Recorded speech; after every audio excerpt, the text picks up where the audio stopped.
আজ হলো আমার কাছে একটা দুঃখের দিন, কারণ এত দিনের কষ্ট করে জমানো টাকাগুলো আজকে আমি শেষ করতে চলেছি।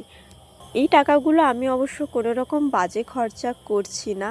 আমি আমার কাজকে আরও ভালো করার জন্য এই টাকাগুলো খরচা করছি। সো হাই এভরিওয়ান, আমি রিয়া চলে এলাম তোমাদের সাথে আমার জীবনের আরও একটা ভিডিও শেয়ার করতে।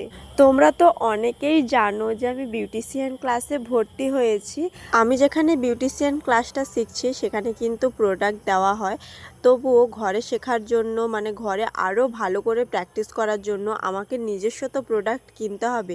তাই জন্য আজকে আমি রেডি হচ্ছি কাকদ্বীপ যাওয়ার জন্য। আমার মায়ের ইচ্ছে ছিল আমি শিক্ষকতা করি, তবে আমার ইচ্ছে ছিল আমি বিউটিশিয়ান হব, মেকআপ আর্টিস্ট হব।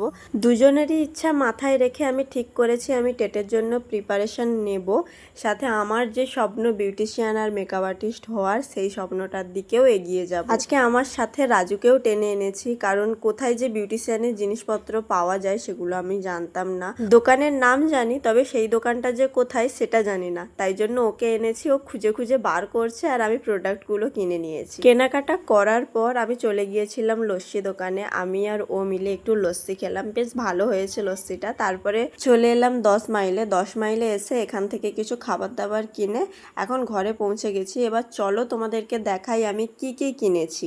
প্রথমেই কিনেছি একটা হেয়ার বেল্ট ফেসিয়াল করার জন্য, একটা ক্লিনজার, তারপরে আছে scrubber, massage cream, face pack, এই সমস্ত কিছু মোটামুটি অনেক কিছু কিনেছি। তো ভালোই টাকা আমার খরচা হয়েছে। আর আমি ঠিক করেছি আমার পার্লারে কম থেকে দামি সমস্ত রকমের প্রোডাক্ট রাখা হবে। 250 টাকা থেকে আমি ফেসিয়াল স্টার্ট করব, শুধুমাত্র সবার কথা আর আমার কথাটাও মাথায় রেখে। তো তোমরা শুধু আমাকে একটু আশীর্বাদ করো আর আমার একটু পাশে থেকো।